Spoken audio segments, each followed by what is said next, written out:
Vamos saber no dia de hoje mitos e verdades sobre serotonina e triptofano. A serotonina é um neurotransmissor produzido no tronco encefálico e desempenha papel em muitas partes do organismo. Embora todas as suas áreas de atuação ainda estejam sendo descobertas, estudos já apontam alguns lugares onde esse neurotransmissor age. Em primeiro lugar, ela é uma das responsáveis pelo humor.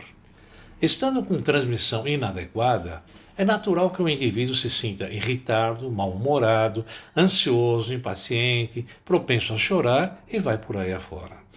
Melhorando a qualidade da transmissão, logo existe o alívio deste quadro. Por exemplo, na TPM. Existe a hipótese de que os sintomas da TPM também estejam ligados à baixa transmissão de serotonina em nosso cérebro. Além dos sintomas clássicos de irritação, existe ainda uma relação de serotonina com as cólicas, e ela é responsável por contrações uterinas, ou seja, espasmos, que podem causar as indesejáveis cólicas e dores da TPM.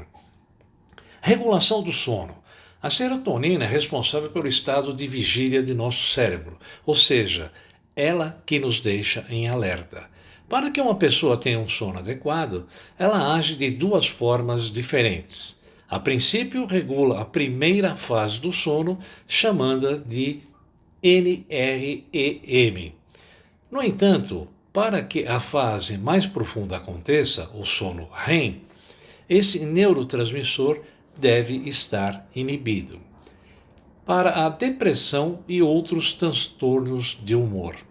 Ao contrário do que muitas pessoas pensam, a depressão não significa exatamente a falta de serotonina em nosso organismo. A crença talvez tenha vindo da efetividade da ação de antidepressivos que aumentam a disponibilidade do neurotransmissor em nosso cérebro. Na verdade, o que acontece em casos de depressão, ansiedade e outros distúrbios afetivos é que a transmissão de serotonina não está tão efetiva quanto deveria ou está em desequilíbrio. Alguns antidepressivos atuam inibindo seletivamente a recaptação da serotonina, aumentando dessa forma a quantidade dela nos espaços entre os neurônios, facilitando dessa maneira a neurotransmissão. Isso faz com que a pessoa tenha um humor melhorado, diminuindo também a ansiedade e a irritabilidade. O remédio não vai produzir serotonina, ele vai fazer com que ela não seja degradada. Ele funciona como inibidor da recaptação. No caso da saciedade, a relação entre saciedade e serotonina acontece em nosso hipotálamo. Em níveis normais de transmissão, o indivíduo se alimenta normalmente. No entanto, pessoas com transmissão abaixo da média acabam abusando de doces e massas para se sentirem satisfeitas. No caso da enxaqueca, hoje uma das chaves do tratamento da enxaqueca está na serotonina. Os remédios usados para tratar as dores, geralmente antidepressivos, influem nos receptores da serotonina, diminuindo a sua recaptação. Com isso, a disponibilidade do neurotransmissor aumenta e, com ela, a disposição do indivíduo. Mais disposto, as dores aliviam. Isso acontece porque a serotonina é importante reguladora das vias sensoriais do nosso corpo, inclusive da via dolorosa. Quando há diminuição dessa recaptação, os estímulos também caem, o que leva à amenização da dor. No caso da atividade sexual, embora muitos o chamem de neurotransmissor do prazer, em excesso a serotonina atrapalha o desempenho sexual.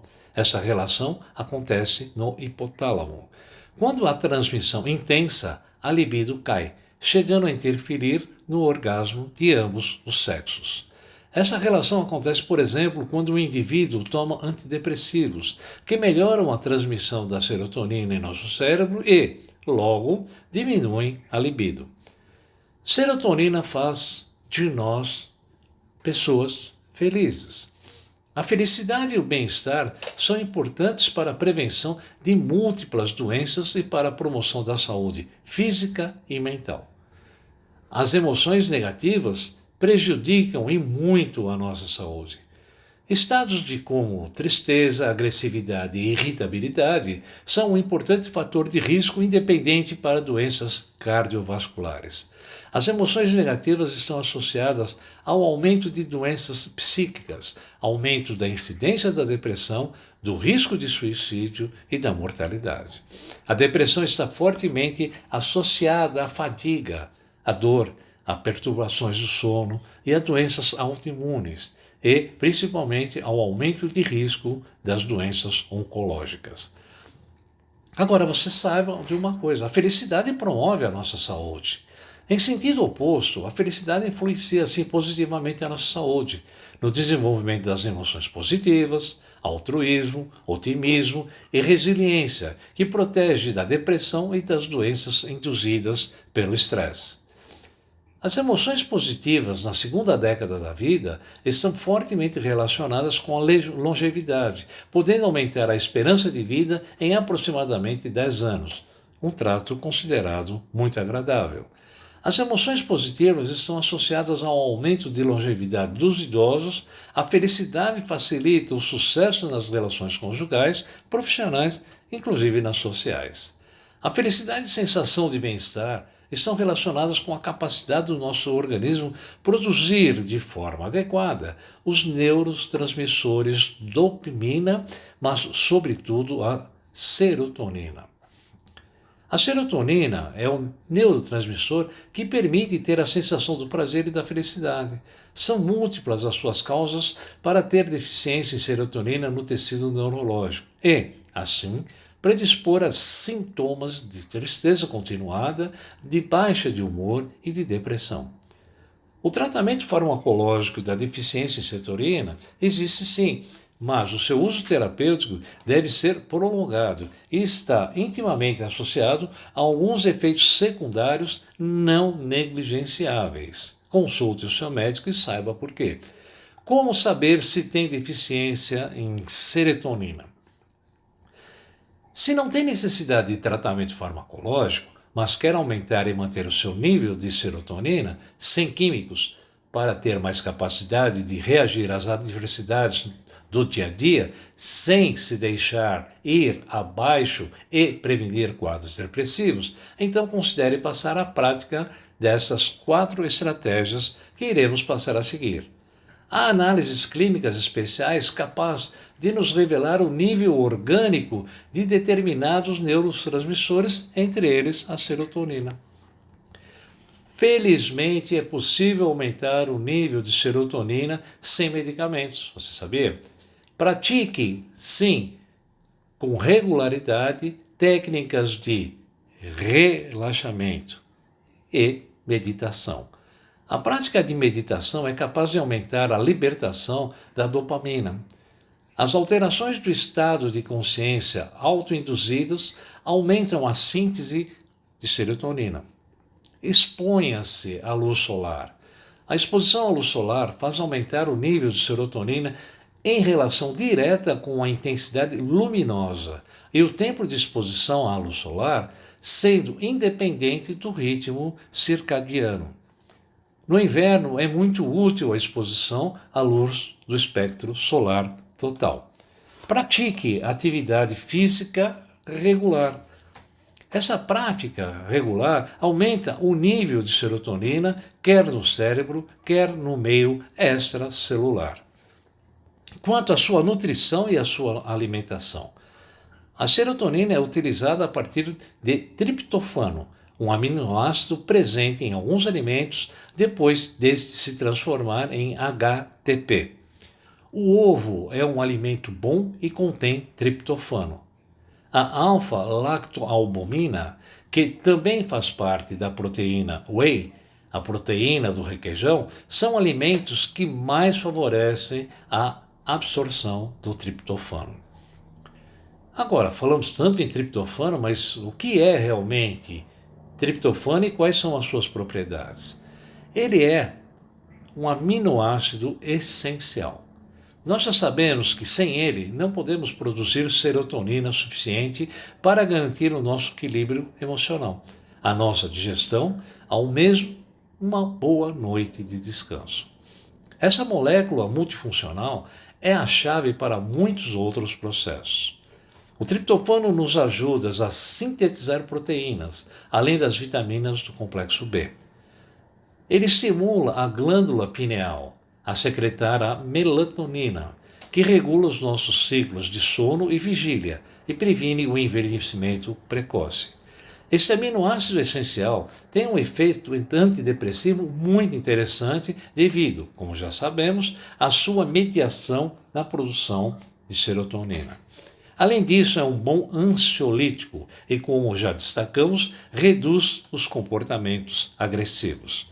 O triptofano é utilizado frequentemente como suplemento dietético em pessoas com obesidade para regular a ansiedade alimentar. Agora, aonde o triptofano é sintetizado? Esses dados são, sem dúvida, muito interessantes. A maioria de nós acredita que os nossos hormônios, neurotransmissores e alguns aminoácidos são sintetizados no cérebro, mas não é bem assim. Por exemplo, apenas 5% da nossa serotonina total é encontrada no nosso sistema nervoso central. Então, onde está o restante? Onde ela é produzida? Adivinhe, no intestino delgado. É interessante perceber que temos um vínculo fascinante entre o intestino e o cérebro.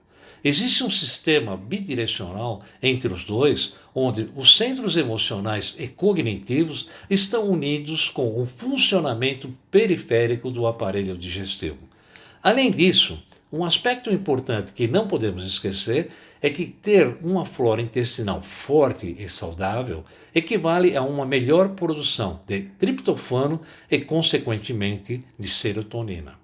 Tudo isso nos leva à simples conclusão de que é essencial cuidar da nossa alimentação e não apenas escolher certos produtos em detrimento de outros, ricos em gorduras, saturados, farinhas refinadas, etc., mas também é importante conhecer a sua origem. Os vegetais e as frutas orgânicas são os mais recomendados para garantir uma alimentação saudável que tenha ou que contenha todas as vitaminas e aminoácidos essenciais, como o triptofano. Mas quais são os alimentos ricos em triptofano? As farmácias estão cheias de produtos dietéticos ricos em triptofano. É muito comum encontrar comprimidos de triptofano e melatonina, triptofano com magnésio, vitamina B6 e vai por aí afora. Agora, é correto recorrer a essas fórmulas, levando em conta que este aminoácido é a chave para o nosso bem-estar? A resposta é simples. Antes de utilizar esses produtos, é necessário consultar um médico. Nem todas as pessoas podem consumir essas propostas dietéticas. Se já seguimos um tratamento para ansiedade ou depressão, não é aconselhável utilizá-las. Vamos consultar previamente um especialista e nos limitarmos simplesmente a cuidar de nossa alimentação. Agora, vamos passar para vocês quais são os alimentos ricos neste aminoácido essencial.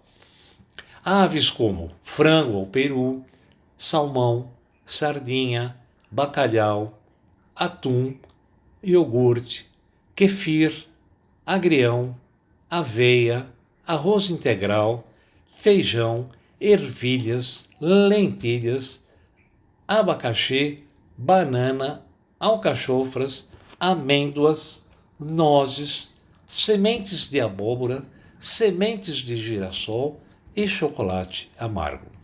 Para concluir, o ideal é manter uma dieta variada e equilibrada, não cometer excessos, levando em consideração as nossas necessidades e particularidades.